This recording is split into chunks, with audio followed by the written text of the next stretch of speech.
بہت شکریہ جناب حامد اسلام صاحب. سب سے پہلے میں بزم شعر و سخن کے چیئرمین جناب طارق حلقہ ارباب تخلیق اور بزم شعر و سخن کے جناب طارق جمیل صاحب کا شکر گزار ہوں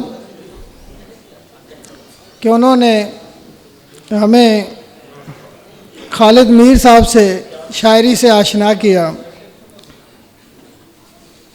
اور اتنا اچھا پروگرام منعقد کیا. میں استاد مکرم جناب سحر انصاری صاحب، تاجدار عادل صاحب، ان کے برابر میں بیٹھنے کے لائق تو نہیں، مگر ایسے اساتذہ اور جناب اختر سعیدی صاحب جہاں موجود ہوں، اس سے اس تقریب کا وقار بڑھتا ہے اور میرے خیال میں یہ خالد میر صاحب کے اعزاز میں ایک اضافہ کرتے ہیں.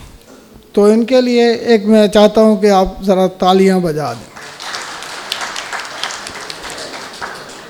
ایک اور جو مجھے بات سمجھ میں آئی، کل ابھی محبت کا عالمی دن ویلنٹائن ڈے گزرا اور آج وہ کتاب ہمارے سامنے ہے. میں سوچ رہا تھا، کل میں نے صبح فون کیا طارق جمیل صاحب کو کہ کیا آج اس کتاب کی تقریب رونمائی ہے؟ انہوں نے کہا نہیں بھائی، وہ کل ہے. تو ہم کل کے دن کو آج سمجھ لیتے ہیں کہ آج محبت کا عالمی دن ہے اور ہم جسے پیار کرتے ہیں اسے ہم یاد کریں. اور اس موقع پر یہ ایک اچھا اضافہ ہے کہ خالد میر صاحب نے محبت کے حوالے سے بہت سارے پہلو دریافت کیے ہیں اور ظاہر ہے ہر انسان کی زندگی میں ہوتے ہیں. تو میں اس کتاب کے حوالے سے چند باتیں ابتدا میں، مضمون میرا کتاب میں شامل ہے، اس سے میں اقتباسات ہی پیش کروں گا کیونکہ طویل مضمون اکثر بوریت پیدا کر دیتا ہے. تو یہ کتاب، یہ مجموعہ زندگی کی سادگی اور محبت کا مجموعہ ہے. اس کی خوش قسمتی مسلم ہے کہ اس کتاب کا شاعر جب زندگی کے ادق اور گمبھیر مسائل سے گھبراتا ہے تو محبت کی روشنی اور خوبصورتی کی سمت لوٹ آتا ہے. یہ کتاب اس جہان شور و شر میں وفا اور دعا کا مجموعہ ہے. یہ کتاب شعریت سرگزشت بھی ہے اور جہاں گزشت بھی، اور دل کے افق آفاق کا سفر بھی. میں کچھ مضمون کے حصے میں نے منتخب کیے ہیں، اگر آپ کی اجازت ہو تو. ہر نئی کتاب نئے امکان کی نوید ہوتی ہے جس میں اسرار کائنات اور ذات کے کچھ ایسے پہلو، رموز و اسرار کبھی ظاہر اور کبھی باطن میں پوشیدہ ہوتے ہیں جن سے زندگی کی سرگرمی کے نئے حوالے اور نئے رخ نمایاں ہوتے ہیں. ادب تنقید حیات ہے اور شاعری اس کا آغاز ہے جس میں زندگی کے خارجی اور داخلی عکس تمام سچائی کے ساتھ، نفاستوں اور نزاکتوں کے ساتھ ظہور پذیر ہوتے ہیں اور شعور و فکر کو متحرک کرتے ہیں. فیض نے کہا تھا، یوں نہ تھا میں نے فقط چاہا تھا یوں ہو جائے. اور اس ایسے نہیں ویسے ہونے میں زندگی کے وہ سنگین اور رنگین تجربات و جذبات ہوتے ہیں جن کو ہر فرد اپنی فکری، شعوری، وجدانی، عرفانی سطح پر خود محسوس کر سکتا ہے. کئی اعلیٰ ترین اظہار میں ڈل کر ملٹن کی فردوس گمگشتہ، مثنوی مولانا روم، گلستان سعدی، کلیات میر، دیوان غالب، تلسی داس کی رامائن، ٹیگور کی گیتانجلی، اقبال کی ضرب کلیم وجود میں نمودار ہو کر فکر انسانی کا سرمایہ بن جاتا ہے.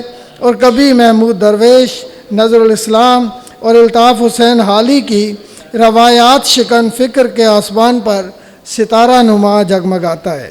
اس کا انحصار شعور و فکر کی بلوغت اور علمی ادبی علوم کی تحصیل سے جڑا ہے۔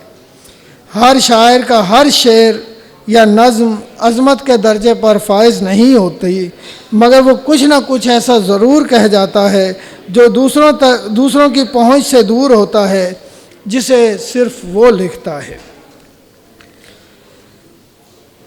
خالد میر فکری اور روحانی طور پر حالی کے مقصدی شاعری کے قائل اور مقلد ہیں، جس سے ان کی شاعری کی سمت اور اسلوبیاتی سطح متعین ہوتی ہے۔ وہ انفرادیت کے ساتھ اپنے خیالات و افکار کا اظہار کرتے ہیں۔ ان کا اسلوب سادہ، ہموار، تازگی اور شادابی لیے ہے۔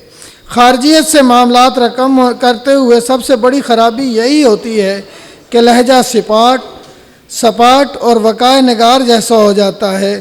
تفصیل میں جائے بغیر صرف یہ کہوں گا کہ خالد میر اس مرحلے سے کامیاب گزرے ہیں۔ ان کی شاعری کی کثرت خارجی حالات سے جڑی ہے، مگر ان کی داخلی شاعری کا وفور ان کے لہجے کو شادابی اور اسلوب کو تازگی عطا کرتا ہے، یعنی ان کی شاعری میں شعریت جو ہے وہ اس کی روح ہے۔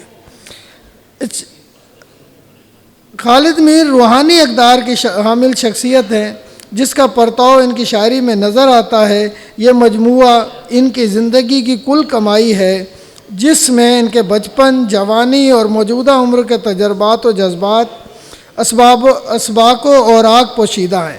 ایک بات جو بہت صاف محسوس ہوتی ہے، ان کا پیغام محبت ہے جہاں تک پہنچے۔ ان کا پیغام محبت ہے جہاں تک پہنچے۔ ان کے مجموعے کا نام اپنے اندر ایک پیغام رکھتا ہے، یعنی جسے تم پیار کرتے ہو وہ آزادی، امن، محبت اور مسلسل محنت سے پیار کرتے ہیں۔ اور یہی پیغام ان کی زندگی اور ان کی شاعری کا مکمل خلاصہ ہے۔ راستہ بدلنے سے منزلیں نہیں ملتی۔ وہ فرماتے ہیں کہ راستہ بدلنے سے منزلیں نہیں ملتی، منزلیں جو مل جائیں راحتیں نہیں ملتی۔ منزلیں جو مل جائیں راحتیں نہیں ملتی۔ حرف جس طرح سے ہم باندھ کر لکھے جائیں، صرف لفظ لکھنے سے رفتیں نہیں ملتی۔ صرف لفظ لکھنے سے رفتیں نہیں ملتی۔ اور ان کے کچھ شعر ہیں، ظلم سہنے کا ہمیں شوق ہی کچھ ایسا تھا۔ کیا اچھا شعر کہا ہے آپ نے۔ ظلم سہنے کا ہمیں شوق ہی کچھ ایسا تھا، اپنے ہاتھوں سے ہر ایک زخم کو ایجاد کیا۔ ظلم سہنے کا ہمیں شوق ہی کچھ ایسا تھا، اپنے ہاتھوں سے ہر ایک زخم کو ایجاد کیا۔ اور پھر یہ دیکھیں، یہ شاعر جو انقلاب اور بغاوت کے نغمے الاپتا ہے، اس کی لہجے کی نرمی، حلاوت دیکھیں۔